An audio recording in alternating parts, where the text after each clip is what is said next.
កងឆ្មាំបដិវត្តអ៊ីរ៉ង់ប្រកាសដាក់ម្រាមដៃលើកាយកំភ្លើងរួចហើយខណៈដែលកងនាវាសហរដ្ឋអាមេរិកឆ្ពោះទៅកាន់តំបន់មជ្ឈិមបូព៌ា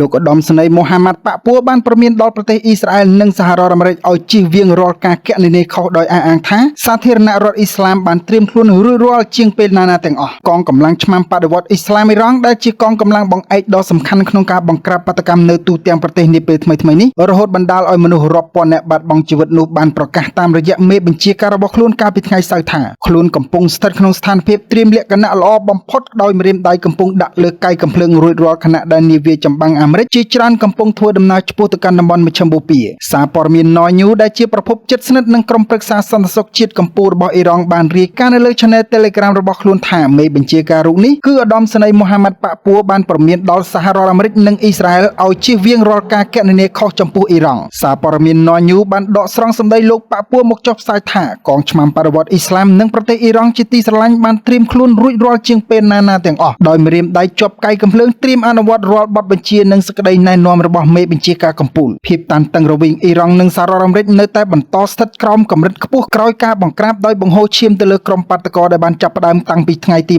28ខែធ្នូបន្ទាប់ពីមានការដួលរលំនៃតម្លៃប្រាក់រៀលអ៊ីរ៉ង់និងបានរីករាលដាលពេញផ្ទៃប្រទេសអស់រយៈពេលប្រហែល2សប្តាហ៍ប្រធានាធិបតីលោកដូណាល់ត្រាំបានព្រមានទីក្រុងតេហឺរ៉ង់ជាច្រើនលើកដោយបានកំណត់ខ្សែបន្ទាត់ក្រហមចំនួន2សម្រាប់ប្រើប្រាស់លើកងកម្លាំងយោធានោះគឺការសម្លាប់ក្រុមបាតុករតវ៉ាដោយសន្តិវិធីនិងការប្រហារជីវិតទ្រង់ទ្រាយធំលើអ្នកដែលត្រូវបានចាប់ខ្លួនក្នុងអំឡុងពេលបាតុកម្មលោកដូណាល់ត្រាំបានលើកឡើងដដែលថាអ៊ីរ៉ង់បានផ្អាកការប្រហារជីវិតមនុស្សចំនួន800នាក់ដែលត្រូវបានឃាត់ខ្លួនបើទោះបីជាយ៉ាងណាក៏ដោយលោកមិនបានបញ្ជាក់លម្អិតអំពីប្រភពព័ត៌មាននោះឡើយខណៈដែលព្រះរាជអាជ្ញាកម្ពុជារបស់អ៊ីរ៉ង់លោកមូហាម៉ាត់ម៉ូវ៉ាហេឌីបានចេញមុខបដិសេធយ៉ាងដាច់អហង្ការតាមរយៈសារព័ត៌មានមីហ្សានកាលពីថ្ងៃសុក្រកន្លងទៅកាលពីថ្ងៃប្រហោះនៅលើយន្តហោះ Air Force One របស់លោកដូណាល់ត្រាំលោកបានមានប្រសាសន៍ថាសហរដ្ឋអាមេរិកកំពុងបញ្ជូននាវាចម្បាំងទៅកាន់តំបន់ក្បែរប្រទេសអ៊ីរ៉ង់ដោយគ្រាន់តែដើម្បីការពារប៉ុណ្ណោះក្នុងករណីដែលលោកចង់ចាត់វិធានការណាមួយជាបន្ទាន់លោកបានបញ្ជាក់បន្ថែមថាយើងមានកងនាវាដ៏ធំសម្បើមកំពុងឆ្ពោះទៅកាន់ទិសដៅនោះហើយយើងសង្ឃឹមថាយើងប្រហែលជាមិនចាំបាច់ប្រើប្រាស់វានោះឡើយមន្ត្រីកងទ័ពជើងទឹកសហរដ្ឋអាមេរិកដែលសុំមិនបញ្ចេញឈ្មោះបានឲ្យដឹងកាលពីថ្ងៃប្រហោះថានាវាដឹកយន្តហោះចម្បាំង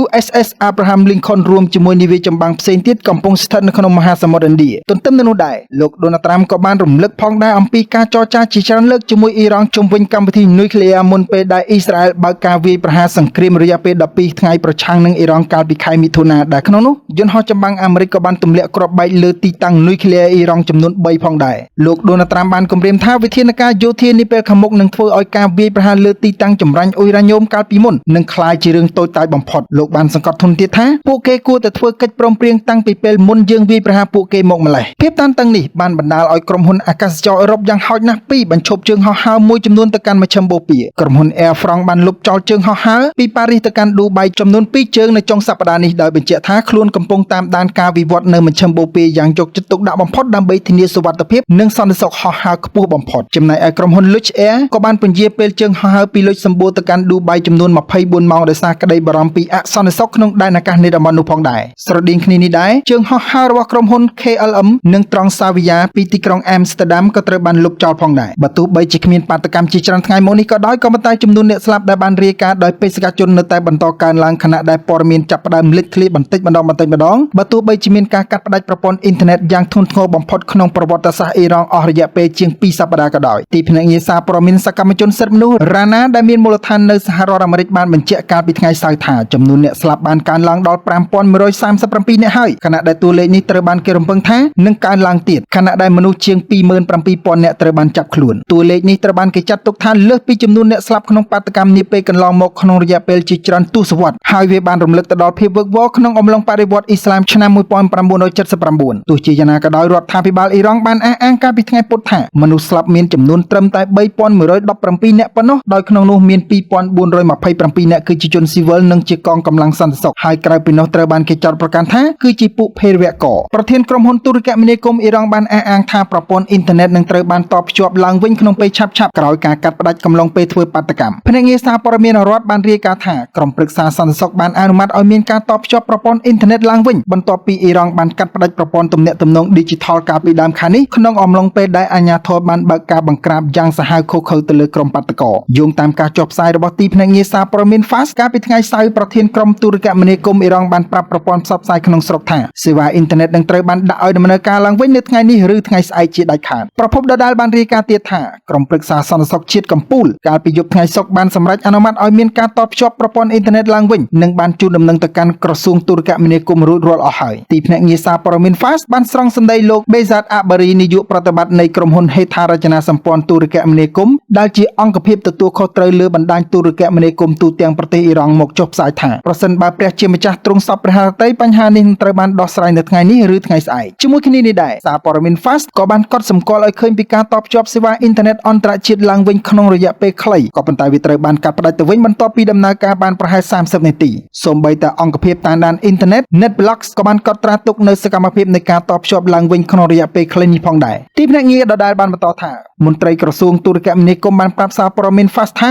ការតភ្ជាប់សេវាឡើងវិញអាចនឹងត្រូវចំណាយពេលយូរក៏ព្រោះតែមានភាពស្មុគស្មាញដោយសារផ្នែកបច្ចេកទេសគួររំលឹកផងដែរថាប្រទេសអ៊ីរ៉ង់បានកាត់ផ្តាច់ទំនាក់ទំនង Digital របស់ខ្លួនទៅកាន់ពិភពលោកខាងក្រៅកាលពីថ្ងៃទី8មករាក្នុងអំឡុងពេលដែលបាតុកម្មទ្រង់ទ្រាយធំកំពុងរីករាលដាលពេញផ្ទៃប្រទេសទាំងមូលក្រោមការគ្របដណ្ដប់នៃភាពងងឹតផ្នែកព័ត៌មានក្នុងអំឡុងពេលកាត់ផ្តាច់អ៊ីនធឺណិតនេះអាជ្ញាធរអ៊ីរ៉ង់បានបើកការបង្ក្រាបយ៉ាងសាហាវឃោរឃៅបំផុតទៅលើក្រុមបាតុករដែលបណ្ដាលឲ្យមានមនុស្សស្លាប់រាប់ពាន់នាក់នៅក្នុងប្រទេសយោងតាមរបាយការណ៍របស់ក្រុមសិទ្ធិមនុស្សនិងអង្គការក្រៅរដ្ឋាភិបាលដែលមានមូលដ្ឋាននៅប្រទេស Norway បានលើកឡើងថាចំនួនមនុស្សស្លាប់ចុងក្រោយអាចនឹងកើនលើសពី 25,000 នាក់ទៅទៀតផ្ទុយទៅវិញរដ្ឋាភិបាលអ៊ីរ៉ង់បានបញ្ជាក់ពីចំនួនអ្នកស្លាប់គឺត្រឹមតែ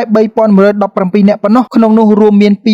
2,427 នាក់ដែលរដ្ឋាភិបាលប្រសិទ្ធនាមថាទុក្ខបុគ្គលដែលជាពាក្យប្រើសម្រាប់សម្គាល់សមាជិកកងកម្លាំងសន្តិសុខនិងអ្នកស្លូតត្រង់ដែលជាជនរងគ្រោះដើម្បីញែកឲ្យដាច់ពីអ្នកដែលអាជ្ញាធរហៅថាជាជនបង្កចលាចលដែលញុះញង់ដោយសហរដ្ឋអាមេរិកនិងអ៊ីស្រាអែលកាលពីព្រឹកថ្ងៃសៅរ៍លោក Youssef Pezeshkian ដែលជាកូនប្រុសរបស់ប្រធានាធិបតី Mossad Pezeshkian និងជាទីប្រឹក្សារដ្ឋាភិបាលផងនោះបានអំពាវនាវឲ្យមានការតភ្ជាប់អ៊ីនធឺណិតឡើងវិញជាបន្ទាន់លោកបានសរសេរនៅលើបណ្ដាញសង្គម Telegram ដែលក្រោយមកត្រូវបានទីភ្នាក់ងារសារព័ត៌មានផ្លូវការ INA យកមកចុះផ្សាយថាការបន្តបិទអ៊ីនធឺណិតនឹងបង្កើតឲ្យមានការមិនពេញចិត្តនិងធ្វើឲ្យគម្លាតរវាងប្រជាជននិងរដ្ឋាភិបាលកាន់តែរីកធំឡើងលោកបានបន្ថែមទៀតថានេះមានន័យថាអស់អ្នកដែលមិនធ្លាប់មានការពេញចិត្តក៏នឹងត្រូវបានបញ្ចូលទៅក្នុងបញ្ជីនៃអ្នកមិនពេញចិត្តផងដែរលោកបានសង្កត់ធ្ងន់ថាហានិភ័យនៃបញ្ហានេះគឺវាមានទម្ងន់ធ្ងន់ជាងហានិភ័យនៃការវិលត្រឡប់មកវិញនៅរលកបាតុកម្មនៅពេលដែលប្រព័ន្ធអ៊ីនធឺណិតត្រូវបានតភ្ជាប់ឡើងវិញទៅទៀត